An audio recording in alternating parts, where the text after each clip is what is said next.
అంతా ఉన్నారు. నమస్తే నాగేశ్వర్ గారు. భారత్కి పొరుగున ఉన్న దేశాలు పాకిస్తాన్, బంగ్లాదేశ్, శ్రీలంక, మాల్దీవ్స్, నేపాల్, ఈ దేశాల్లో చూసాం చాలాసార్లు రాజకీయ అనిశ్చితి, అస్థిరత, ప్రజాస్వామ్య వ్యవస్థల అల్లకల్లోలం ప్రజెంట్ బంగ్లాదేశ్లో జరుగుతున్న పరిస్థితి. కానీ దానికి డిఫరెంట్గా ఉంది భారతదేశంలో ప్రజాస్వామ్య వ్యవస్థ. ఎందుకు ఏంటి డిఫరెన్స్? దీనికి గల కారణం ఏంటి? సోషల్ మీడియాలో కూడా చాలా ఎక్కువగా భారత్కి ఫేవర్గా పోస్టులు పెడుతూ ఉన్నారు చాలామంది. ఈ భారత్ చాలా సుస్థిరమైన దేశం, సుస్థిరమైన ప్రజాస్వామ్య దేశం అని చెప్పి. ఏంటి డిఫరెన్స్? మీరు అన్నది వాస్తవం. ఎందుకంటే మీకు విల్లీ బ్రాంట్ అనే జర్మన్ ఛాన్సలర్ మాట్లాడాడు, the islands of democracy cannot survive in a ocean of dictatorship అంటాడు. నిరంకుశత్వం అనే సముద్రంలో ప్రజాస్వామ్యం అనేది మనుగడ సాధించలేదు అని ఫార్మర్ జర్మన్ ఛాన్సలర్ మాట్లాడతాడు. అందువల్ల భారతదేశానికి ఇండిపెండెన్స్ వచ్చినప్పుడు వెస్ట్రన్ పొలిటికల్ థింకర్స్ అంతా కూడా ఈ దేశంలో ప్రజాస్వామ్యం నిలబడదు అని ఊహాగానాలు చేశారు. సో ఈవెన్ మన రాజ్యాంగం ఆమోదించినప్పుడు కూడా ఇది ఎక్కువ రోజులు ఆగదు అన్నారు. కానీ ఇవాళ భారతదేశ రాజ్యాంగం నిలబడింది. ప్రపంచంలో రాజ్యాంగాలకు ఉన్న సగటు జీవితకాలం 17 ఏళ్ళు, ఎవరేజ్ లైఫ్ ఎక్స్పెక్టెన్సీ. కానీ మన దేశంలో ఇప్పటికీ కూడా అనేక లోపాలు ఉండొచ్చు, కానీ కాన్స్టిట్యూషనల్ డెమోక్రసీ నిలబడింది. ఇక మీరు అన్నట్లు వివిధ దేశాలు మన దేశంలో దానికి రకరకాల కారణాలు ఉన్నాయి. పాకిస్తాన్ ఏమో మొదటి నుంచి కూడా మిలిటరీ ఆధిపత్యంలో ఆ సమాజం ఉంది. భారతదేశం అలీన ఉద్యమాన్ని, అలీన విదేశాంగ విధానాన్ని, నాన్ అలైన్డ్ ఫారిన్ పాలసీని తీసుకుంటే పాకిస్తాన్ అమెరికా నాయకత్వంలోని మిలిటరీ కూటముల్లో భాగమై మిలిటరీ పాకిస్తాన్ సమాజంని శాసించిన పరిస్థితి. అందుకే పాకిస్తాన్ చరిత్ర అంతా మిలిటరీ నియంతలు, మతోన్మాదులు వీటికి మాత్రమే పరిమితమయ్యారు. అందువల్ల అది బాల్యారిష్టం. పాకిస్తాన్లో ప్రజాస్వామ్యం ఇన్ఫాంటల్ డిజార్డర్ అంటారు, ఒక బాల్యారిష్టం. నేపాల్లో చాలా కాలం రాచరికానికి వ్యతిరేకంగా మావోయిస్టుల పోరాటం, ఆ తర్వాత కూడా రాజకీయ అనైక్యత, అస్థిరత వల్ల నేపాల్ గందరగోళం. బంగ్లాదేశ్లోమో దేశ స్వాతంత్రం కోరుకునే బెంగాలీ జాతీయవాదం, పాకిస్తాన్ స్పాన్సర్డ్ ఫండమెంటలిజం, పాకిస్తాన్ ప్రేరేపించేటువంటి ఇస్లామిక్ రాడికలిజం, వీటి మధ్య ఒక ఘర్షణ మొదటి నుంచి ఉంది. బెంగాలీ నేషనలిజమేమో ఒక సెక్యులర్ డెమోక్రాటిక్ ఇథోస్కు రిప్రజెంట్ చేస్తుంది. పాకిస్తాన్ ప్రేరేపిత ఇస్లామిక్ రాడికలిజమో ఒక మత దురహంకార సమాజాన్ని కోరుకుంటుంది. సో అందువల్ల బంగ్లాదేశ్లో ఈ ఘర్షణ వివిధ సందర్భాల్లో టర్న్ తీసుకుంటుంది. ఇప్పుడు ఆ మత దురహంకార ఇస్లామిక్ రాడికల్ శక్తులు, పాకిస్తాన్ అనుకూల శక్తులు బంగ్లాదేశ్లో ఇవాళ పైచేయి సాధించిన మాట నిజం. ఇక మాల్దీవులు మొదటి నుంచి కూడా అక్కడ కూడా ఈ మధ్య ఇస్లామిక్ రాడికల్స్ మొదలయ్యారు. సో ఆడ కూడా మిలిటరీ పాలకులు చూసాం. శ్రీలంకలోమో it's a prisoner of ethnic conflict, అదొక జాతుల చెరసాల. అంటే సింహల అతి జాతీయవాదం, తమిళుల అణచివేత, తమిళ హక్కు, భాష, సంస్కృతి హక్కుల పైన కాల రాయడము. సో ఇవన్నీ కూడా ఇలా ఒక్కొక్క దేశానికి ఒక కారణం. కానీ భారతదేశం ఇందుకు భిన్నంగా మీరు చెప్పినట్లు ఒక భిన్నమైన ఎగ్జాంపుల్గా నిలబడింది, ఒక shining example of democracy India. So ఎందుకుంది ఇది? ఈ విషయాన్ని ఆర్గ్యుమెంటేటివ్ ఇండియన్ అనే పుస్తకంలో, అలాగే అమర్త్య సేన్ రాసిన అనేక పుస్తకాలు, డెవలప్మెంట్ యాజ్ ఫ్రీడమ్ అని, argumentative Indian, India economic development and social opportunity, India development and participation, ఇలా చాలా పుస్తకాల్లో ఈ కంపారిజన్ చెప్తారు. దీనికి ముఖ్యమైన కారణం ఏంటంటే మన దేశంలో భారత ప్రజాస్వామ్యానికి ప్రత్యేకతలు ఒకటి పీస్ఫుల్ ఎలక్షన్స్, శాంతియుతమైన ఎన్నికలు. ఇప్పుడు మీరు బంగ్లాదేశ్లో చూడండి, ఎన్నికలు గత 3 ఎన్నికల్లో 2 ఎన్నికలు ప్రతిపక్షాలు బహిష్కరించాయి. ప్రతిపక్షాలు పోటీ లేకుండా ఎన్నికలు ఉంటాయి ఎక్కడైనా? సో అదేం ఎన్నిక? అసలు దానికి ఆ ఎన్నికకి లెజిటిమసీ కూడా ఉండదు. సో మీరు ఇవాళ ఇమ్రాన్ ఖాన్ ఇటీవల పాకిస్తాన్ పార్లమెంట్ ఎన్నికలు చూసాం. ఇమ్రాన్ ఖాన్ పార్టీని పోటీ చేయలేదు, అయినా వాళ్ళు ఇండిపెండెంట్గా పోటీ చేసి 100 సీట్లు గెలుచుకున్నారు. అయినా కూడా పాకిస్తాన్లో ఆ ఎన్నికల లెజిటిమసీ ప్రశ్నార్థకం. రెండవది మల్టీ పార్టీ పొలిటికల్ సిస్టమ్, బహుళ పార్టీ రాజకీయ వ్యవస్థ, తర్వాత స్వేచ్ఛాయుత మీడియా. ఒక ఫ్రీ మీడియా. ఇవాళ మీరు బంగ్లాదేశ్ చూడండి, బంగ్లాదేశ్ ఎందుకు కొలాప్స్ అయింది అందరికీ ఒక ప్రశ్న. సో ఇంత జరుగుతున్న షేక్ హసీనా ఎందుకని గ్రావిటీ ఆఫ్ ద ప్రాబ్లంను అంచనా వేయలేకపోయింది. అంటే 15 ఏళ్ళగా ప్రధానమంత్రిగా ఉండి అన్ని వ్యవస్థలు తన చేతిలో ఉంటేనే ప్రధానమంత్రిగా ఉంటారు కదా. తాను నియమించిన వారే పోలీస్ చీఫ్గా ఉంటారు, ఆర్మీ చీఫ్గా ఉంటారు. సో అంతా తన వాళ్ళే ఉంటారు. వ్యవస్థలపైన ఇవాళ కొత్తగా అధికారంలోకి వచ్చారు. సో వ్యవస్థలపైన గ్రిప్ రాకముందే ఆమెను పదవిని తొలగించారంటే అర్థం చేసుకోవచ్చు. కానీ ఆమె 2008 ఆ ప్రాంతం నుంచి, అంటే రియల్లీ 15 ఇయర్స్ నుంచి ఆమె అధికారంలో ఉంది. ఉన్నప్పుడు వ్యవస్థలపైన ఆమె గ్రిప్ ఎంత ఉంటుంది. అయినా కూడా కొన్ని లక్షల మంది విద్యార్థులు ఢాకా నదివీడుల్లో ప్రదర్శన చేస్తూ తన ఇంటిపైకి వస్తే ఆఖరి తాను పదే వదులుకొని పారిపోయే పరిస్థితి. ఇది ఎందుకని మరి యాంటిసిపేట్ చేయలేకపోయింది? ఇంటెలిజెన్స్ లేదా? ఏమైంది? ముందే కరెక్షన్ ఎందుకు చేసుకోలేదు? జాగ్రత్త ఎందుకు పడలేదు అనే ప్రశ్నలకు మీకు అమర్త్య సేన్ రచనల్లో దొరుకుతుంది. Multi party system and free media ఇవి న్యూసెన్స్గా చాలా దేశాలు భావిస్తాయి. కానీ ఇవి ఎందుకు? ఇప్పుడు మనకు రేవంత్ రెడ్డి అమెరికా పోతున్నాడు. ఆయన ఏదో అక్కడ పారిశ్రామికవేత్తలతో సమావేశాలై పెట్టుబడులు సమకూర్చుకొని ఒప్పందాలు చేసుకుంటాడు. ఇక్కడ వెంటనే బీఆర్ఎస్లు ఏమంటారు, అది ఆ కంపెనీతో ఏంటి పెట్టుబడి అని అంటున్నారు. అంటే దీన్నే మల్టీ పార్టీ పొలిటికల్ సిస్టమ్. ఒక పార్టీ ఒకటి చేస్తే ఇంకో పార్టీ దాన్ని క్వశ్చన్ చేస్తుంది. ఇది మనకు అనవసరం గోలలాగా కనబడుతుంది, కానీ అది చాలా ఉపయోగం. అలాగే స్వేచ్ఛాయుత మీడియా. చంద్రబాబు నాయుడు ఒక ప్రభుత్వం పోలవరం ఏంటి అంటే వెంటనే ఆంధ్రజ్యోతి, ఈనాడులో పోలవరంకు దారి ఎటు, జగన్ అన్యాయం చేసిపోయాడు, పోలవరం నాశనం చేసిపోయాడు అని ఆంధ్రజ్యోతి, ఈనాడులో వస్తుంది. పక్కన అదే మళ్ళీ వెంటనే సాక్షిలో ఇంకో వార్త ఉంటుంది, చంద్రబాబు నాయుడు పోలవరాన్ని ముంచుతాడా అని.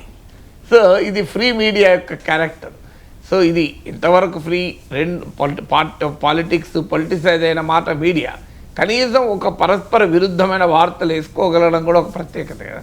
మీకు పాకిస్తాన్లో సాధ్యమవుతుందా? సో అందువల్ల ఈ ఫ్రీ మీడియా ఏంటంటే multi party political system. Free media provide the warning signals of an impending crisis అంటాడు అమర్త్య. అంటే రాబోయే ప్రమాద గంటికలు ముందస్తుగా మోగిస్తాయి. ఒకవేళ షేక్ హసీనా డిసెంట్ ఎలో చేసి, నిరసన ఎలో చేసి, ఫ్రీ మీడియా ఎలో చేసి, మల్టీ పార్టీ సిస్టమ్ని కనుక ప్రతిపక్షాన్ని బతకనిస్తే ఇవాళ పరిస్థితి ఈ రకంగా ఉండేది కాదు. ఎందుకంటే ఆమె ఇలా పారిపోవాల్సిన పరిస్థితి వచ్చేదే కాదు. సో అందువల్ల అది లేక ఆమె ఇవాళ ఈ స్థితికి వచ్చింది. అంటే ఆమె పట్ల వ్యక్తమవుతున్న తీవ్రమైన కోపాన్ని అణిచివేసించింది. అది ఒక్కసారిగా ఎక్స్ప్లోడ్ అయింది. ఆమెకు అర్థం కాలే ఎక్స్ప్లోడ్ అయ్యేదాకా. సో అందువల్ల డెమోక్రసీలో multi party system, free media ఒక రకమైన ప్రెషర్ కుక్కర్లో సేఫ్టీ వాల్వ్ లాంటిది. సో దాన్ని లేకుండా చేసుకున్నది. అలాగే స్వేచ్ఛాయుత మీడియా అంటే స్వతంత్ర న్యాయ వ్యవస్థ, ఇండిపెండెంట్ జ్యుడిషియరీ. ఇప్పుడు మన దగ్గర ప్రభుత్వాలు పనిచేస్తాయనుకోండి, వెంటనే సుప్రీంకోర్టు, హైకోర్టు దాన్ని కొట్టివేస్తుంది. అంటే ఇలా కరెక్షన్కు స్కోప్ ఉంటుంది. మిగతా దేశాల్లో కరెక్షన్ స్కోప్ ఏంటి? వాడు ప్రభుత్వం ఏం చెప్తే అదే ఇంకా ఫైనల్గా, దానికి కూడా మార్పులు చేర్పులు ఉండవు. సో అలాగే మీకు సివిలియన్ కంట్రోల్ ఓవర్ మిలిటరీ. ఇప్పుడు మీరు పాకిస్తాన్, బంగ్లాదేశ్ అనుభవం చూస్తే మనకు అర్థమవుతుంది. ఇవాళ బంగ్లాదేశ్లో షేక్ హసీనా పారిపోతే ఎవరు సమాజ టీవీలో వచ్చి మాట్లాడింది? Chief of the army. మన చీఫ్ ఆఫ్ ద ఆర్మీ ఎప్పుడైనా వచ్చి మాట్లాడిన ఉదాహరణలు ఉన్నాయా? సో భారత సైన్యం ఏనాడు రాజకీయ ఆకాంక్షలను చూపెట్టలేదు. సో అందువల్ల మీకు పాకిస్తాన్, బంగ్లాదేశ్, ఈ దేశాలు, మాల్దీవ్స్ ఇవన్నీ కూడా మిలిటరీ పాలిటిక్స్ని శాసిస్తుంది. ఎప్పుడు కూడా గన్ సమాజాన్ని శాసించకూడదు. గన్ సమాజాన్ని శాసిస్తే ఆ సమాజం అన్యాయం అయిపోతుంది. అందువల్ల మీకు ఫోర్స్తోని సమాజాన్ని శాసించేటువంటి ప్రమాదం ఉండకూడదు. అందువల్ల ఆ సివిలియన్ కంట్రోల్ ఓవర్ మిలిటరీ. అలాగే బలమైన సివిల్ సొసైటీ. ఒక తప్పు జరుగుతుంటే ప్రశ్నించగలిగే పౌర సమాజం ఉండాలి. సో ప్రభుత్వాలు ఎప్పుడు కూడా తప్పులు చేస్తూనే ఉంటాయి. ఎందుకంటే power corrupts, absolute power corrupts absolutely అని ఇంగ్లీష్లో సామెత. అధికారం మనిషిని నిషా ఎక్కిస్తుంది. అధికారం నిషా ఎక్కిన వాడు అడ్డదారులు తొక్కుతూనే ఉంటాడు. సో అధికారం చేతిలో ఉన్నంత కాలం ఆ అడావుడి, ఆ హంగామా మన రాజకీయ నాయకుల్లో చూస్తున్నాం కదా. అధికారం కోల్పోతే భరించలేని పరిస్థితి ఎందుకు వస్తుంది? అందుకే నువ్వు అధికారంలో ఉన్నా అధికారం లేకపోయినా హంగామా లేదనుకోండి, నీకు ఏం తేడా వస్తుంది? ఇప్పుడు నేను ఎమ్మెల్సీగా 2 సార్లు గెలిచాను, 8 ఏళ్ళు ఉన్నాను. 8 ఏళ్ళ తర్వాత కూడా అట్లే ఉన్నా. అప్పుడు అట్లే ఉన్నా. 8 ఏళ్ళ సమయంలో వెళ్ళి క్లాసులు చెప్పుకున్నా. 8 ఏళ్ళు అయిపోయినాక మళ్ళీ క్లాసులు చెప్పాను. 8 ఏళ్ళ ముందు నేను ఒక్కరిని తిరిగావాడిని, 8 ఏళ్ళ తర్వాత కూడా ఒక్కరిని తిరిగాన్ని. ఎమ్మెల్సీగా ఉన్నప్పుడు 80 మందితో 50 మందితో తిరిగి ఒక పోలీస్ ఎస్కార్ట్తో తిరిగి ఉంటే ఒకసారి అయిపోయినాక అయ్యో ఈ పోలీస్ ఎస్కార్ట్ లేదాయే, 50 మంది లేదాయే, ఎవడు నమస్తలు పెడతలేడు, ఎవడు నాకు లేచి తినబడతలేడు, నాకు ఎవడు భయపడతలేడు టెన్షన్ ఉంటుంది. అప్పుడైనా ఇప్పుడైనా నా పని ఒకటే పని. అందువల్ల నాకు ఏం తేడా అనిపించలేదు life. It was as simple as March 29, 2015లో 2 పర్యాయాలు గెలిచి ఎమ్మెల్సీగా రిటైర్ అయ్యాను. మళ్ళీ నా టర్మ్ అయిపోయింది. ఏమైంది, మళ్ళీ మార్చి 30 తారీఖు పోయి పాఠం చెప్పుకున్నా. మళ్ళీ సేమ్ నెక్స్ట్ డే మార్నింగ్ పాఠం చెప్పుకున్నా. సో ఎందుకు నేను ఆ 8 ఏళ్ళు కూడా పాఠాలు చెప్పాను. చెప్పుండకపోతే నాకు మార్చి 30 రోజు నరకం అనుభవించేవాడిని. ఈ 8 ఏళ్ళు అలవాటు తప్పి. కానీ 8 ఏళ్ళు పాఠాలు చెప్పాను, మార్చి 30కి మళ్ళీ పోయి పాఠం చెప్పుకున్నాను. సో అందువల్ల ఎప్పుడు కూడా ఈ మన సమాజంలో పవర్ అనేది మనిషిని కరప్ట్ చేస్తుంది. దానికి కరెక్షన్ ఉండాలి. అదే సివిల్ సొసైటీ. అందుకే ఆ సివిల్ సొసైటీని బతకనివ్వకుండా చేస్తే బంగ్లాదేశ్ లాంటి పరిణామాలే ఎదురవుతాయి. సో అందువల్ల భారతదేశానికి ఉన్నటువంటి ప్రత్యేకతలు ఈ రకమైన అనేక అంశాలు. అలాగే పీరియాడిక్ ఎలక్షన్స్, ఇప్పుడు ఎప్పటికప్పుడు ఎన్నికలు జరగడం, ఒక ప్రభుత్వం పోయి మరో ప్రభుత్వం అధికారంలోకి ఎంత సింపుల్గా వస్తుంది. ఆంధ్రప్రదేశ్లో చూసాం కదా, 151 సీట్లతో ఏకఛత్రాధిపత్యంగా ఆంధ్రప్రదేశ్ని ఏలిన ముఖ్యమంత్రిగా ఏలిన జగన్మోహన్ రెడ్డికి 11 సీట్లతో అసెంబ్లీలో కనుమరుగైపోతే అంటే భారత ప్రజల చైతన్యం ఎంత గొప్పదో అర్థమవుతుంది కదా. సో ఈసారి 400 సీట్లు మోడీ మోడీ మోడీ మోడీ అని ఎక్కడ చూసినా వినిపిస్తుంటే ఒక్కసారి ప్రజలు దెబ్బ కొడితే 240కి పడిపోతే, సో అందువల్ల అంటే ఇది ఇండియన్ డెమోక్రసీ యొక్క గొప్పతనం. సో ఇది మనకు పక్క ఎక్కడున్న దేశాల్లో ఎన్నికలు కూడా పద్ధతి ప్రకారం జరగవు. పీరియాడిక్ ఎలక్షన్స్ కూడా ఎన్నికలు కూడా వాయిదా పడుతూ ఉంటాయి. ఆ ఎన్నికల లెజిటిమసీ ఉండదు. అందువల్లే మన డెమోక్రసీని మనం టేకెన్ ఫర్ గ్రాంటెడ్ తీసుకుంటాం. కానీ we have to be proud of it. Proud కన్నా ఎక్కువ దాన్ని కాపాడుకోవాలి. ఎస్, అనేక లోపాలు ఉన్నాయి. మన రాజకీయ పార్టీల వ్యవస్థ రోజుకు ఏ పార్టీలో ఎవడెక్కడ ఉంటాడో తెలియదు. అవినీతి విపరీతంగా పెరిగిపోయింది. మీడియా నిట్ట నిలువున రాజకీయంగా చీలిపోయింది. స్వతంత్ర మీడియా అనేది లేకుండా పోయింది. న్యాయ వ్యవస్థలో లోపాలు ఉండవచ్చు. సో ఇవన్నీ కూడా ఉన్నా కూడా స్టిల్ మన ప్రత్యేకతలే మనం కాపాడుతున్నాయి. Right sir. బంగ్లా కల్లోలం వెనుక విదేశీ హస్తం ఉందనే అంచనాలు ఉన్నాయి సార్. ఇది అమెరికా కుట్ర అని కొందరు విశ్లేషణ చేస్తూ ఉంటే, ఖలీదియా జియా కుమారుడు పాకిస్తాన్తో కలిసి పన్నిన వ్యూహం అని మరో కొంతమంది వాదిస్తున్న పరిస్థితి. ఇక్కడ పాయింట్ ఏంటంటే, భారతదేశంలో అనిశ్చితి, అస్థిరత, మత కల్లోలాలు, లేకపోతే ఉగ్రవాదుల కుట్రలు, దాడులు చేయడానికి దాయాది దేశం పాకిస్తాన్ ఒకవైపు ప్రయత్నం చేస్తూ ఉంటే, మరోవైపు భారత భూభాగంలోకి చొచ్చుకొచ్చేందుకు చైనా నిరంతరం ప్రయత్నిస్తున్న పరిస్థితి. సో బంగ్లాదేశ్ ఎపిసోడ్ నుంచి భారత్ ఏం నేర్చుకోవాలి? బంగ్లాదేశ్ ఎపిసోడ్ ఏంటి? అక్కడ ఒకటి అక్కడ ఈ డైవర్సిటీని రెస్పెక్ట్ చేయాలి. అంటే వైవిధ్యభరితమైన సమాజాలు ఒక్క బంగ్లాదేశే కాదు. మీరు పాకిస్తాన్లో ఇప్పుడు బెలూచులు ఎందుకు కొట్లాడుతున్నారు? శ్రీలంకలో తమిళులు ఎందుకు కొట్లాడుతున్నారు? శ్రీలంకలో 1950sలోనే ఒక రైల్లో ఒక సింహలా వాడు ఒక తమిళం వాడు పోతుంటే తమిళం వాడిని చిన్న చూపు చూసేవాళ్ళు. సో మీరు తమిళ అని. అలాగే మీకు పాకిస్తాన్ బంగ్లాదేశ్లో కూడా జరిగింది ఏంటి? బెంగాలీ భాషను అవమానిస్తూ వ్యవహరించేవాళ్ళు, ఉర్దూ ఆధిపత్యం. సో అంటే అనేక భాషలు, సంస్కృతులు, మతాలు ఉన్న దేశాలు సౌత్ ఏషియా. సో ఆ వైవిధ్యాన్ని గౌరవించాలి. ఇప్పుడు మన దగ్గర కూడా ఈ అసహనాలు పెరిగిపోతున్నాయి. వేరే మతం అంటే అసహనం, వేరే భాష అంటే అసహనం. సో హిందీలోనే అందరూ మాట్లాడాలి, హిందీ నేర్చుకోవాలి. సో ఇదే ధోరణి మీకు శ్రీలంకలో సిమలా భాష ఆధిపత్యం శ్రీలంకలో అంతర్యుద్ధానికి కారణమైంది. బంగ్లాదేశ్లో బెంగాలీ భాష అణచివేత ఓ పెద్ద బెంగాలీ ఉద్యమానికి కారణమైంది, బంగ్లా జాతీయవాదానికి కారణమైంది. అందువల్ల ఎప్పుడు కూడా ఒక డైవర్సిటీని గౌరవించాలి. వైవిధ్యభరితమైన సమాజాలు మనుగడ సాధించాలి అంటే respect for diversity, respect for rule of law, ఈ మెజారిటేరియన్ ఐడెంటిటీసు అంటే మాది మెజారిటీ, మీది మెజారిటీ, మాది మైనారిటీ అనే ఆధిపత్యాలు ఆ దేశాలు అస్థిరం చేస్తాయి. సమాజాన్ని శాసించేది కులం కాదు, మతం కాదు, భాష కాదు, ప్రాంతం కాదు. సమాజాన్ని శాసించేది రాజ్యాంగం, ఆకారం, చట్టబద్ధ పాలన. దాన్ని మనము కాపాడుకోగలగాలి. ఇది బంగ్లాదేశ్ నుంచి నేర్చుకున్న మొదటి పాఠం. రెండవ పాఠం ఏంటి అంటే డెమోక్రటిక్ ఇన్స్టిట్యూషన్స్ను నిలబెట్టాలి. ఇలా హసీనా చేసిన పొరపాటు ఏంటి, అంత పాపులర్ లీడర్ ఏంటి, ఆమె విక్టిమ్ ఒక రకంగా. డెమోక్రటిక్ ఇన్స్టిట్యూషన్, ఎందుకంటే ఆమె తండ్రి ముజిబుర్ రెహమాన్ నాకు గుర్తున్నంత వరకు ఆ ఎన్నికల్లో 71 విమోచనకు ముందు 169 సీట్స్ బంగ్లాదేశ్ ఈస్ట్ పాకిస్తాన్ ఉంటే ఆయన నాయకత్వంలోని పార్టీ అవామీ లీగ్ 167 గెలుచుకుంది. అయినా కూడా దాన్ని రికగ్నైజ్ చేయడానికి వెస్ట్ పాకిస్తాన్ ఒప్పుకోలేదు. అప్పుడు ఇక బంగ్లాదేశ్లో గెరిల్లా వార్ మొదలైంది. ముక్తి వాహిని నాయకత్వంలో ప్రజలు పెద్ద ఎత్తున సివిల్ డిసొబీడియన్స్ సహాయ నిరాకరణ మొదలుపెట్టారు. సో ఆఖరికి ఆ దేశం ఏర్పడటానికి కారణమైంది. సో అందువల్ల ఎప్పుడు కూడా డెమోక్రసీ ఇన్స్టిట్యూషన్ రెస్పెక్ట్ చేయాలి. షేక్ హసీనా ఆ అనుభవం నుంచి వచ్చిన నాయకురాలు. ఆమెను అడుగడుగున అణచివేత ఎదుర్కొన్న నాయకురాలు. కానీ ఆమె 15 ఏళ్ళు ప్రధానమంత్రిగా ఉండి ప్రతిపక్షాలను లోపలేయడము, డిసెంట్ అగైన్, విమర్శకు స్కోప్ లేకపోవడం, ఒక అథారిటేరియన్ పాలన సాగించింది, ఒక నిరంకుశ పాలన సాగించింది. సో అది దెబ్బతీసింది. ఇప్పుడు మనం దేశం కూడా నేర్చుకోవాల్సింది, ఒక పెద్ద నా ప్రభుత్వం ఎవడు ఎదురు చెప్పకూడదు, ప్రతిపక్షం ఎదురు చెప్పకూడదు, మీడియా ప్రశ్నించకూడదు, యూట్యూబర్లు మాట్లాడకూడదు, ఇన్ఫ్లుయెన్సర్లు మాట్లాడకూడదు, ఎవడు ఎక్కడ ఏమైనా సోషల్ మీడియాలో కామెంట్ చేయకూడదు.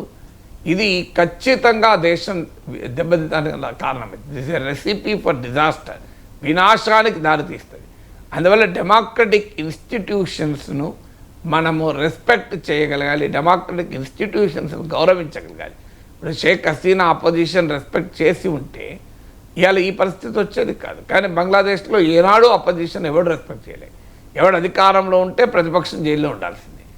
రెండు అధికారంలోనే ఉండాలి, జైల్లోనే ఉండాలి ప్రతిపక్ష పార్టీ. ఇప్పుడు మీకు లేదంటే జైల్లో ఉండదలుచుకోకపోతే దేశం వదిలేసి ప్రవాస జీవితం గడపాలి, ఎగ్జైట్. ఇప్పుడు జరుగుతున్నది ఏంటి అదే కదా.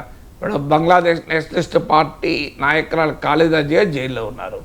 ఆమె కొడుకు బయట ప్రవాస జీవితం గడుపుతున్న విదేశాల్లో ఉన్నాడు.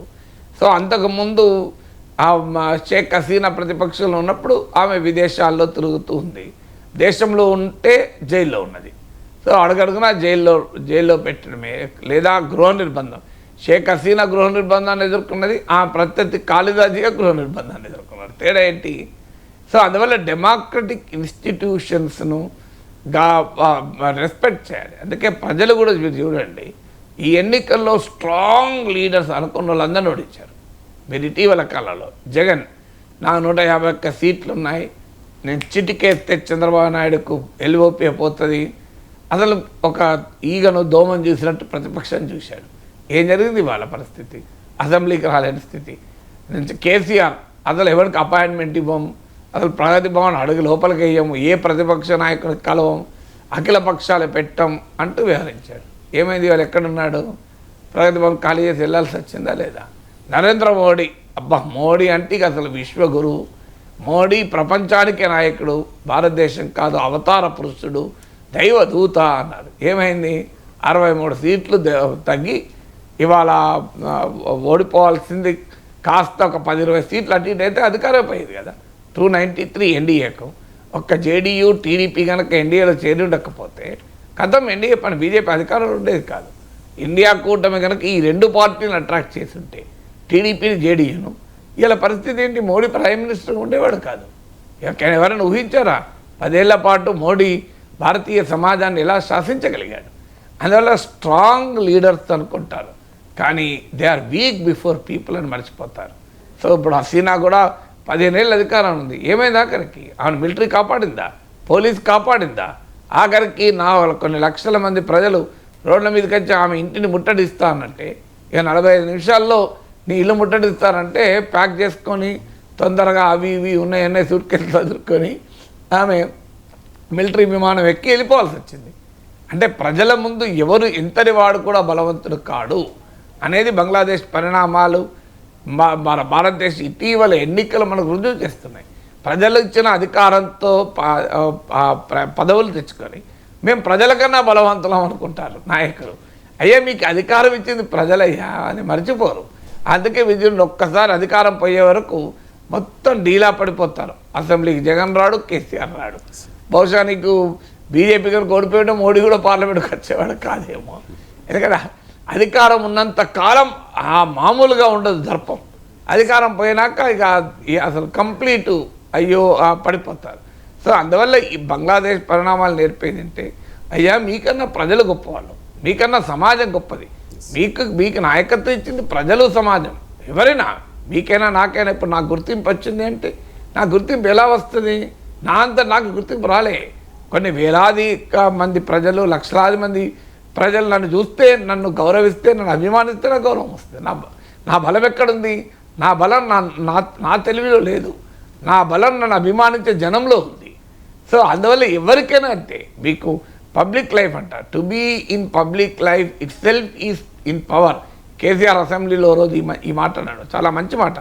ప్రజా జీవితంలో ఉండడమే అధికారం, నువ్వు అధికారం ఉండాల్సిన అవసరం లేదు. సో అందువల్ల ప్రజా జీవితంలో ఉన్న ప్రతి ఒక్కరూ అర్థం చేసుకోవాలి. అదొక సెలబ్రిటీ, సినిమా యాక్టర్ కావచ్చు, ఓ పొలిటీషియన్ కావచ్చు, ఓ మీడియా పర్సనాలిటీ కావచ్చు, anybody who's in public life. మనకు అర్థం కావాల్సింది ఏంటంటే అయ్యా మన ఉనికికి కారణం ప్రజలు. ఇలా రజనీకాంత్ అయినా లేకుంటే అమితాబ్ బచ్చన్ అయినా ఇలా పాపులర్ అంటే ఎవరు? ప్రజలు చూస్తేనే పాపులర్ కదా. షారూఖ్ ఖాన్ అయినా ప్రజలు రేపు చూడడం మానేస్తే ఎవరు పాపులారిటీ ఉంటుంది? విరాట్ కోహ్లీ, రోహిత్ శర్మలు గ్రౌండ్లో ఆడుకుంటే గ్రౌండ్లో ఎవడు చూడక్క, టీవీలో ఎవడు చూడకపోతే విరాట్ కోహ్లీ ఎవడు పట్టించుకుంటాడు? సో అందుకే అల్టిమేట్లీ పీపుల్, ప్రజా జీవితంలో ఉన్న వాళ్ళు గుర్తు తెచ్చుకోవాలి, మేమే బలవంతులం, ప్రజల కన్నా బలవంతులం, సమాజానికన్నా బలవంతులం అనేటువంటి భావన దెబ్బతీస్తుంది. తర్వాత డెమోక్రటిక్గా ఎప్పటికప్పుడు ఆలోచించగలగాలి, ప్రజల ఫీడ్బ్యాక్ను అంగీకరించగలగాలి. షేక్ హసీనా చేసిన మిస్టేక్ అదే. ఆమెకు మనం ఇంత దాకా వచ్చేదాకా ప్రజల ఫీడ్బ్యాక్ అర్థం కాలేదా? ప్రజలు నా పైన ఎందుకు ఇంత వ్యతిరేకత ఉన్నారు, ఎందుకు ఇంత అర్థం? మన దేశంలో కూడా చూస్తుంటాం, చివరి వరకు అర్థం కాదు. ఎంత చెప్పినా, మనం ఎన్ని చెప్పినా చివరి అక్కడ ఓడిపోయాక అప్పుడు అర్థమవుతుంది. నేను ఎన్నికల్లో చూసినప్పుడు కేసీఆర్ ప్రభుత్వం మనకి అసంతృప్తి పెరుగుతోంది అని ఎన్నిసార్లు మాట్లాడాం. ఎవరు పట్టించుకున్నారు? అయ్యా జగన్మోహన్ రెడ్డిని ఇంకో ఇవి డెవలప్మెంటు పట్టించుకుంటలేవు, వెల్ఫేర్ మాత్రమే పట్టించుకుంటున్నాం, మీ ఎమ్మెల్యేలు భూమి, మద్యము, గనులు ఆక్రమించేస్తున్నారు, తీవ్ర వ్యతిరేకత ఉంది, మీరు అందుబాటులో ఉండలేరు అని ఎన్నిసార్లు చెప్పాము మనం? చెప్తే ఇప్పుడు జగన్ పట్టించుకున్నాడా? చంద్రబాబు నాయుడు దడబుట్టించే 8 అంశాలని 2018లో వీడియో పెట్టాను. కానీ నన్ను మీరు తెలుగుదేశం మీద కోపంతో పెడతానన్నారు, జగన్మోహన్ రెడ్డి కోపంతో పెడతాన్నారు. ఏమైంటుందని ఇంట్లో ఓడిపోలేదా? అందువల్ల ప్రజలకు మనము, మీరు చూడండి ఎన్నికలకు ముందు ఎన్నిసార్లు చెప్పాను నరేంద్ర మోడీ బలం తగ్గుతోందని, స్టేట్ వైడ్ కూడా ఎనాలిసిస్ ఇచ్చాం. ఎలా ఇవ్వగలిగాము అంటే కొన్నిసార్లు మన పరిస్థితి అర్థం కాకపోవచ్చు, కొన్నిసార్లు అర్థమవుతుంది, అన్నిసార్లు అర్థం కాకపోయినా. ఇప్పుడు ఆంధ్రప్రదేశ్లోనైతే జగన్ పట్ల ఉన్న వ్యతిరేకత యొక్క తీవ్రత అసలు తెలుగుదేశం వాళ్ళు కూడా అర్థం కాలేదు. లోకేష్ అన్నాడు మేము ఊహించలేదు ఈ రకమైన తీర్పు అని. సో అందువల్ల ఎప్పుడు కూడా నాయకులు ప్రజల నుంచి నేర్చుకోవడం, ప్రజలతో సంబంధాలు, ప్రజల ఫీడ్బ్యాక్ అది లేకపోతే మీకు ప్రజలు ఎన్నడో ఒకరో చరిత్రలో డస్ట్బిన్లో భాగమవుతారని దానికి బంగ్లాదేశ్ పరిణామాలకు ఉదాహరణ కదా. ఎస్ సార్, గతంలో మనం చూసాం శ్రీలంకలో, మాల్దీవ్స్లో అనిశ్చితి, ప్రజాస్వామ్య వ్యవస్థల్లో అల్లకల్లోలం ఏర్పడినప్పుడు ఇండియా ఇన్వాల్వ్ అయింది సార్, భారత్ ఇన్వాల్వ్ అయింది. 1971లో కూడా తూర్పు పాకిస్తాన్, పశ్చిమ పాకిస్తాన్ అంటే విభజన సమయంలో కూడా భారత సైన్యం బంగ్లాదేశ్కి సపోర్ట్ చేసింది. కానీ ఇప్పుడు ఎందుకు బంగ్లాదేశ్లో ఇంత జరుగుతున్న భారత ఆర్మీ ఎందుకు ఇన్వాల్వ్ అవ్వలేదు? ప్రభుత్వం శ్రీలంకలో కూడా మనం ఏమి ప్రభుత్వానికి వ్యతిరేకంగా ప్రజలు తిరగబడుతున్న ఇన్వాల్వ్ కాదు. ఇండియా పీస్ కీపింగ్ ఫోర్స్గా పంపించాం, దానికి కూడా మనకు చేదు అనుభవాలు ఉన్నాయి. సో ఫండమెంటల్గా భారతదేశ విదేశాంగ బంగ్లాదేశ్లో పరిణామాలు మనం శాసించకూడదు, శాసించలేం కూడా. అదే చేసి ఉంటే మనం ఇండియా ఇంటర్వ్యూన్ అయ్యి చేస్తుంటే ఇవాళ దట్ కూడా బీన్ ఏ కాస్ట్లీ మిస్టేక్. ఎందుకంటే ఒక దేశ ఆంతరంగిక వ్యవహారాలు అవి. ఆ దేశంలో ఎవరు అధికారంలో ఉండాలి, ఎవరు అధికారంలో ఉండకూడదు అనేది ఆ దేశం నిర్ణయించుకోవాలి, మనం కాదు నిర్ణయించాల్సింది. అందువల్ల ప్రపంచంలో అమెరికా లాంటి అగ్రరాజ్యాలు అనేక దేశాల్లో ఇన్వాల్వ్ అయ్యి ఇంటర్వ్యూన్ అయ్యి అక్కడ ఎవరు ప్రభుత్వాలు ఉండాలని మేమే నిర్ణయిస్తాం అనేటువంటి వైఖరి విధానాలు చేపట్టిన సందర్భాలు ఉన్నాయి. లాటిన్ అమెరికాలో, ఆఫ్రికాలో, అనేక దేశాల్లో. ఈవెన్ ఇప్పుడు బంగ్లాదేశ్ పరిణామాల వెనకాల కూడా అమెరికా హస్తం ఉందా అని చర్చ కూడా నడుస్తున్నది. కానీ భారతదేశం ఇప్పటికే మనం షేక్ హసీనాకు మద్దతుగా ఉన్నాం అంటూ హసీనా పట్ల ఉన్న వ్యతిరేకత బిల్లులు మనం చెల్లిస్తున్నాం. ఇప్పుడు యాంటీ ఇండియా సెంటిమెంట్ బలంగా ఉండటానికి కారణం అక్కడ మనం బైపార్టిజాన్ వైఖరి తీసుకోలేం. అంటే ఏ పార్టీ అధికారంలో ఉన్నా మాకేం సంబంధం, మేము ఆ దేశంతో సంబంధాలు పెట్టుకుంటాం, పార్టీలతో కాదు అనేది సాధారణంగా ఫారిన్ పాలసీలో ప్రిన్సిపల్. ఇప్పుడు అమెరికాలో డెమోక్రట్ల రిపబ్లికన్ల మనకేం సంబంధం, ట్రంప్ గెలుస్తారా కమలా హ్యారిస్ గెలుస్తారా అది వాళ్ళు నిర్ణయించుకుంటారు. లాస్ట్ టైం మోడీ చేసిన మిస్టేక్ కూడా అదే. సో అప్పుడు ట్రంప్ పట్ల ఓపెన్గా నరేంద్ర మోడీ తన ఇష్టాన్ని ప్రకటించాడు. ఓవర్సీస్ బీజేపీ అయితే క్యాంపెయిన్ చేసింది, కానీ ట్రంప్ ఓడిపోయాడు. అందువల్ల ఎప్పుడు కూడా ఒక కంట్రీ ఇంకో కంట్రీ యొక్క రాజకీయాల్లో ఇన్వాల్వ్ కాకూడదు. ఎవరి అధికారం ఉంటే వాళ్ళతో సంబంధాలు పెట్టుకుంటాం. మన చేతిలో ఉండదు కదా, మనం నిర్ణయించలేం కదా. సో అందువల్ల ఇప్పుడు భారతదేశంలో మోడీ ప్రైమ్ మినిస్టర్ ఉండాలన్నా ఉండకూడదా అని అమెరికా వాడో చైనా వాడో నిర్ణయిస్తా అంటే దేశభక్తి కలిగిన ఏ భారతీయుడు అంగీకరించడు. బీజేపీని మోడీని నిరంతరం విమర్శించేవాడు కూడా అంగీకరించడు. వివరంగా చెప్పడానికి మా మోడీని మేము చూసుకుంటామని. ఇప్పుడు మోడీకి అమెరికా వాళ్ళు వీసా ఇవ్వనంటే గుజరాత్ ముఖ్యమంత్రిగా ఉన్న సమయంలో చాలా తీవ్రంగా నేను వ్యతిరేకించాను. మీరెవరయ్యా మా నరేంద్ర మోడీకి వీసా ఇవ్వమని? ఆయన మా దేశంలో ప్రజలు ఎన్నుకున్న ఒక ముఖ్యమంత్రి. సో ఆయన 2002లో మారణ హోమం చేశారు. గుజరాత్లో మత కలహాలకు కారణము, అందుకొరకు మేము ఇవ్వము అని అమెరికా వైఖరి తీసుకుంది. ఎందుకంటే మళ్ళీ ప్రైమ్ మినిస్టర్ అయినాక ఇప్పుడు అమెరికా ఎలా బిహేవ్ చేస్తుందో చూస్తున్నాం కదా. కానీ ఆ రోజు కూడా నేను టీవీలో చెప్పింది అదే, అయ్యా మా నరేంద్ర మోడీ తప్పు చేస్తే మా కోర్టులు ఉన్నాయి, మా సమాజం ఉంది, మీరెవరి మధ్యలో అమెరికా వాడు డిసైడ్ చేసేది నరేంద్ర మోడీ దోషియా కాదా అని? హూ ఆర్ యూ, నీకే సంబంధం? సో అందువల్ల భారతదేశంలో ఉన్న వ్యవస్థలు నిర్ణయిస్తాయి మోడీ తప్పు చేశాడా లేదా అని. ఒకళ్ళు తప్పు చేస్తే మా వ్యవస్థలు శిక్షిస్తాయి. కానీ మా దేశంలో ఒక రాష్ట్రానికి అధికారికంగా ముఖ్యమంత్రి హోదాలో ఉన్న వ్యక్తి అమెరికా వస్తానంటే వీసా ఇవ్వను అంటే ఇది భారతదేశాన్ని అవమానించడం, మోడీని కాదు. యు ఆర్ ఇన్సల్టింగ్ ఇండియా అని ఆ రోజు కూడా వాదించారు.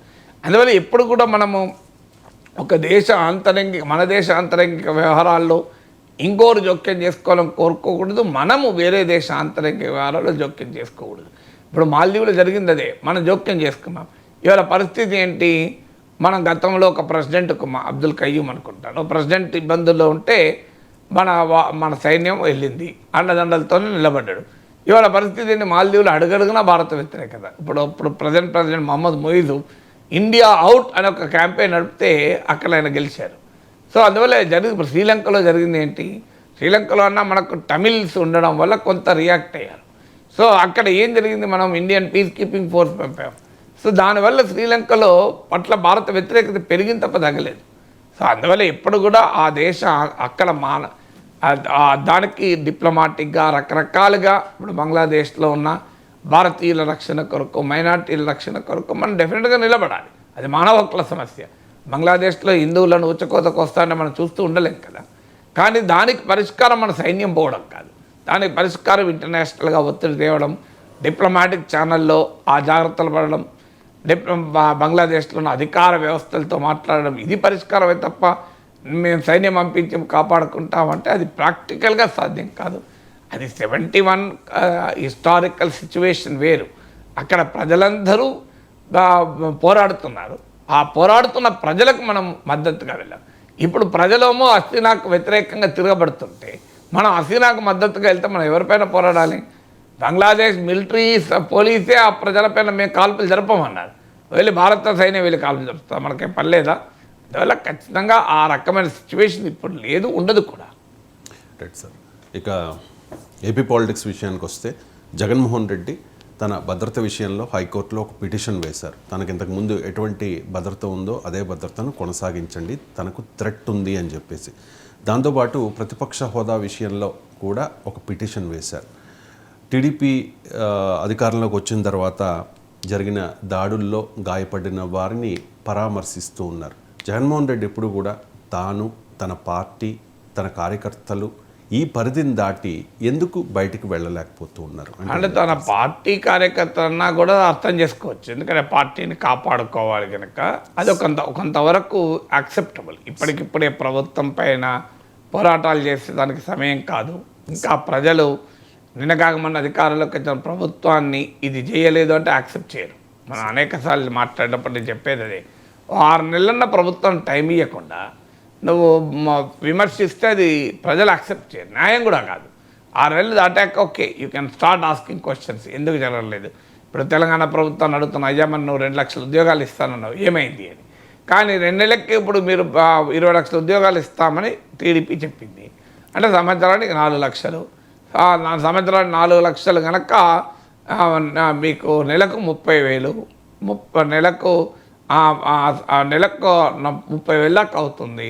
అంటే 30,000 అవుతుంది కనుక రోజుకు 1000 అని వారం రోజులు అయింది, 7,000 ఉద్యోగాలు ఏమైనా అడిగారు అనుకోండి, ప్రజలు యాక్సెప్ట్ చేయరు కదా. అందువల్ల ఇప్పుడు ఇమీడియట్గా ప్రభుత్వానికి వ్యతిరేకంగా పబ్లిక్ ఇష్యూస్ తీసుకొని ప్రజా సమస్యలపైన పోరాడటానికి స్కోప్ లేకపోవచ్చు. కానీ అందువల్ల తన పార్టీ పైన దాడులు జరుగుతున్నాయి అంటున్నాడు కనుక వాళ్ళని కాపాడుకోవడానికి, వాళ్ళ కాన్ఫిడెన్స్ క్రియేట్ చేయడానికి, ఏదో అంశం పైన ప్రజల్లోకి వెళ్ళటానికి ఒక ప్రయత్నం చేయొచ్చు, తప్పలేదు.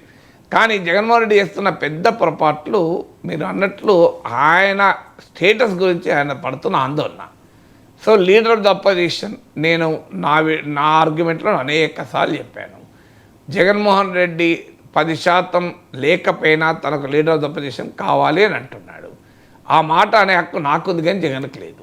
ఎందుకు జగన్కి లేదంటే ఇదే జగన్మోహన్ రెడ్డి ముఖ్యమంత్రిగా ఉన్న సమయంలో అసెంబ్లీ సాక్షిగా నేను చిటికేస్తే చంద్రబాబు నాయుడుకు ఎల్ఓపి పోతుంది అని అన్నాడు. అంటే 10% ప్రిన్సిపల్ను ఆయన యాక్సెప్ట్ చేశాడు. నేను యాక్సెప్ట్ చేయలేదు, అప్పుడు యాక్సెప్ట్ చేయలేదు, ఇప్పుడు యాక్సెప్ట్ చేయలేదు. 2014లో పార్లమెంట్లో ఎల్ఓపి గురించి వచ్చినా నా స్టాండ్ ఒకటే, అయ్యా 10% ఉండాలి అని ఎక్కడా రాజ్యాంగంలో నియమం లేదు, ఎక్కడా చట్టంలో నియమం లేదు, ఇది రాంగ్ ఆర్గ్యుమెంట్ అని అనేకసార్లు చెప్పాను. కానీ స్టాండ్ మనిషిని బట్టి మారలే. జగన్మోహన్ రెడ్డి చంద్రబాబు నాయుడు ఉద్దేశించి అన్నప్పుడు నేను అదే చెప్పాను. రాహుల్ గాంధీ కాంగ్రెస్ పార్టీకి ప్రధాన ప్రతిపక్ష హోదా వస్తుందా లేదా అంటే 14లో 19లో చర్చకు వచ్చినప్పుడు అదే చెప్పాను. కానీ జగన్మోహన్, అందుకే అంటున్నా నాకు హక్కు ఉంది కానీ జగన్కి హక్కు లేదని. ఎందుకంటే జగన్మోహన్ రెడ్డి 10% ప్రిన్సిపల్ ఎండార్స్ చేశాడు కనుక ఇక ఆయన లీడర్ ఆఫ్ ద పొజిషన్ ఇచ్చిన అసెంబ్లీలో ఆయనకు అవకాశం ఇవ్వడం ఇవ్వకపోవడం అనేది ఆ స్టేటస్ పైన ఆధారపడి ఉండదు. యూ విల్ నాట్, స్టేటస్ ఎప్పుడు కూడా డిమాండ్ చేయకూడదు, కమాండ్ చేయాలి. నీ మీద గౌరవంతో ప్రజలు నీ వెనకాలన్న ప్రజాబలంతో నీకు రావాలి తప్ప నీ స్టేటస్ వస్తుందా? స్టేటస్ ఇది నా అనేది. ఇప్పుడు ఎల్ఓపి అవుతావు, ఆడ టీడీపీ వాళ్ళు మాట్లాడకపోతే ఏం చేస్తావు? స్పీకర్ మాట్లాడకపోతే ఏం చేస్తావు? ఎల్ఓపి చేయి. లీడర్ ఆఫ్ ద అపోజిషన్ కదా అంటే దేశంలో లీడర్ ఆఫ్ ద అపోజిషన్ గౌరవించాలి, కరెక్టే, గౌరవించాం మేము. అప్పుడు ఏం చేస్తారు? సో చంద్రబాబు నాయుడు గౌరవించారంటే వైసీపీ వాళ్ళు. సో ఆ Chandrababu Naidu leader of the అపోజిషనే కదా. అంతకుముందు ముఖ్యమంత్రి పక్క పెడదాం, అసెంబ్లీలో లీడర్ ఆఫ్ ద అపోజిషన్ కదా. Leader of the opposition YCP ఎంత గౌరవించింది? అందువల్ల ఎప్పుడు కూడా ఆ పొలిటికల్గా రాంగ్ డే 1 నుంచి చెప్తున్నా నేను, 10% ఉండాలి అనేది ఎక్కడా రాజ్యాంగంలో లేదు, అది ఆ రాంగ్ ఆర్గ్యుమెంట్. కానీ జగన్మోహన్ రెడ్డి వ్యూహాత్మకంగా పొలిటికల్గా ఎల్ఓపి అడగడంలో అర్థం లేదంటున్నా. ఎందుకు అర్థం లేదు అంటే దానివల్ల ప్రయోజనం ఆయనకి ఏమీ ఉండదు, 1. 2, ఆయన అనుకున్నట్టు కోర్టులు స్పీకర్కు నోటీస్ ఇచ్చి నువ్వు ఆయన జగన్మోహన్ రెడ్డిని లీడర్ ఆఫ్ ద అపోజిషన్ నువ్వు నియమిస్తావా, మమ్మల్ని నియమించబడ్డావా అని హైకోర్టు అంటుందని నేను అనుకోను. కోర్టులో లీఫ్ ఉండదు, ప్రాక్టికల్గా ఉపయోగం ఉండదు. ఏంటి దానివల్ల బెనిఫిట్ వచ్చేది? కానీ ఆయన ఎల్ఓపి గురించి ఆయన ఆరాటం, స్పీకర్ లేఖ రాయడము, కోర్టులో కేసు వేయడము, పొలిటికల్ స్టాండ్ చెప్పడం వేరు, దాని గురించి తాపత్రయపడడం వేరు. ఇక 2వది మీరు అన్నట్లయిన సెక్యూరిటీ. సో ఇప్పుడు జగన్మోహన్ రెడ్డి ప్రాణాలకు ముప్పు ఉంది అని ఎంత సెక్యూరిటీ ఉండాలి అనేది మాజీ ముఖ్యమంత్రికి ఒకే సెక్యూరిటీ ఎందుకు ఉంటుంది? ఉండదు కదా. మాజీ ముఖ్యమంత్రి. సో అందువల్ల మాజీ ముఖ్యమంత్రికి థ్రెట్ పర్సెప్షన్ బట్టి సెక్యూరిటీ ఉంటుంది తప్ప ప్రోటోకాల్ సెక్యూరిటీ ఉండదు. ఇప్పుడు ఉదాహరణకు నువ్వు ఒక ఎమ్మెల్యే అనుకో, నీకు ఆటోమేటిక్గా తెలంగాణలో, ఆంధ్రాలో ఎంత ఉన్నదో తెలియదు కానీ 4 గన్మెన్లు ఉంటారు, 2+2. సో ఆ ఎమ్మెల్యే అయిపోయిందంటే కూడా నాకు 4 గన్మెన్లు ఉండాలంటే ఉండరు. ఇది థ్రెట్ పర్సెప్షన్ బట్టి ఉంటుంది. నిజంగానే నీ ప్రాణాలు తీసే పరిస్థితి ఉంది అంటే అప్పుడు ఆ ప్రభుత్వం అంచనా వేస్తుంది. లేదంటే డబ్బులు పెట్టుకో, మీకు సెక్యూరిటీ కల్పిస్తాం, యూ పే ఫర్ ఇట్ అని కూడా అంటారు. సో కానీ ఇక్కడ సెక్యూరిటీ ముఖ్యమంత్రి అన్నప్పుడు అనేది ముఖ్యమంత్రికి ఉండే సహజ ప్రోటోకాల్ ఉంటుంది. అందువల్ల మాజీ ముఖ్యమంత్రికి కూడా అదే ప్రోటోకాల్ ఉండాలి అంటే అది సాధ్యమయ్యే పని కాదు. ఇప్పుడు ఆయన సెక్యూరిటీ కూడా బహుశా మరి లీడర్ ఆఫ్ ద అపోజిషన్ అయితే క్యాబినెట్ ర్యాంక్ ఉంటుంది కనుక సెక్యూరిటీ ఎక్కువ ఉంటుంది అనుకుంటున్నారు. లేదు, అందువల్ల సెక్యూరిటీ గురించి అంత తపన ప్రజల్లో ఉండే వ్యక్తులకు భద్రత అనేది ప్రజలే భద్రత, ప్రజలు మించిన భద్రత ఏముంటుంది? సో ప్రపంచంలో చూస్తలేమా డొనాల్డ్ ట్రంప్కు భద్రత తక్కువ ఉండనా? మరి ఏం అంటే అలా జరుగుతుంది, జరగాలని కాదనేది, కానీ ఎంత భద్రత ఉన్నా అల్టిమేట్గా ఆ రిస్క్ ఎప్పుడూ ఉంటుంది. డొనాల్డ్ ట్రంప్కు ఉన్న భద్రత అయితే ప్రపంచంలో ఎవరికి ఉంటుంది చెప్పండి? మాజీ ప్రెసిడెంట్ క్యాండిడేట్. అందువల్ల అల్టిమేట్గా ప్రజలు కాపాడాలండి, ప్రజల భద్రత. అందువల్ల సెక్యూరిటీ గురించి అంత తపన, మరి ఇప్పటికైనా ఆయన భద్రత మరి అంత సీరియస్గా బ్రీచ్ అయిందా? అందువల్ల ఇది అందువల్ల డెఫినెట్గా ఇది రాంగ్ సిగ్నల్ వెళ్తుంది. అధికారంలోకి ఆ మాట వేరే వాళ్ళు అనొచ్చు. ఇప్పుడు వైసీపీ నాయకులు మా జగన్మోహన్ రెడ్డి భద్రత కల్పించడం లేదు అని అంటే అర్థం ఉన్నది. పోని ఇతను అన్నాడు అనుకో, ఇప్పుడు వెంటనే కోర్టు ఏమంటుంది? అడిక్వేట్ సెక్యూరిటీ కల్పించండి అంటుంది తప్ప కోర్టు ఇంకో 131 మందిని పెట్టండి, రవిశంకర్ను మొదటి రోజులో పెట్టండి, నాగేశ్వర్ను అక్కడ ఇన్ఛార్జ్గా పెట్టండి కోర్టు చెప్తుందా? కోర్టు ఏం చెప్తుంది? మ్యాక్సిమం అయితే కోర్టు ఏమంటుంది అంటే జగన్మోహన్ రెడ్డికి ప్రాణానికి హాని ఉందని అంటున్నాడు కనుక ఆయనకు సరైన భద్రత కల్పించండి అని మాత్రమే ఇస్తుంది. ఇంక అంతకన్నా ఎక్కువ సరైన అనేది ఎవరు నిర్ణయిస్తారు? మళ్ళీ ప్రభుత్వం నిర్ణయిస్తుంది కదా సరైన అంటే. సో అందువల్ల జగన్మోహన్ రెడ్డికి ఈ పిటిషన్ వల్ల లాభం కలిగేది ఏమి ఉండదు. ఎల్ఓపి పిటిషన్ వల్ల ఏ లాభం అయితే ఉండదో ఈ పిటిషన్ లాభం ఉండదు. కానీ రోజు నీ గురించి నువ్వు అడుక్కున్నావు అని చెడిపోయారు ఎందుకు? దానికన్నా నువ్వు మా మహిళలకు ప్రతి ఒక్కరి అకౌంట్లో డబ్బులు వేస్తానన్నాడు కదా, దీన్ని ఎందుకు అమలు చేస్తలేవు అని అడుగు. లేదంటే దాని మీద పిటిషన్ అయ్యా ప్రభుత్వము అధికారంలోకి వచ్చిన తర్వాత ఎన్ని రోజుల్లో హామీలు అమలు చేయాలి? టీడీపీ మరి హామీ ఇచ్చింది, హామీ ఇచ్చి ఎన్నికల్లో గెలిచింది, గెలిచిన తర్వాత దాన్ని అమలు చేస్తలేదు, మీరు ఒక టైం ఫ్రేమ్ ఇవ్వండి అని కోర్టుకు పిటిషన్ కనీసం ఆ పిటిషన్లో సక్సెస్ అయితే ప్రతి మహిళ అకౌంట్లో 1500 డబ్బులు పడితే వాళ్ళందరూ జగన్మోహన్ రెడ్డి సపోర్ట్ చేస్తారు కదా. సో నువ్వు వాలంటీర్ల పైన ఒక పిటిషన్ అయ్యా వాలంటీర్ల పరిస్థితి ఏంటి, వాళ్ళకు ఉద్యోగం ఉన్నట్టా లేనట్టా అని వీటి మీద పిటిషన్ నువ్వు వేయాల్సిన పిటిషను ప్రజా సమస్యల పైన. అవి ఏమవుతుంది కోర్టులో తర్వాత సంగతి. కనీసం ప్రజా సమస్యల మీద పిటిషన్ అయితే ప్రజలు అప్రిషియేట్ చేస్తారు కదా, ప్రజలు యాక్సెప్ట్ చేస్తారు కదా. పొద్దుస్తమానం నాకు సెక్యూరిటీ కల్పించండి, నాకు లీడర్ ఆఫ్ ద అపోజిషన్ కల్పించండి అంటే ఎట్లా? ఇవన్నీ పోగా మళ్ళీ రాష్ట్రపతి పాలన.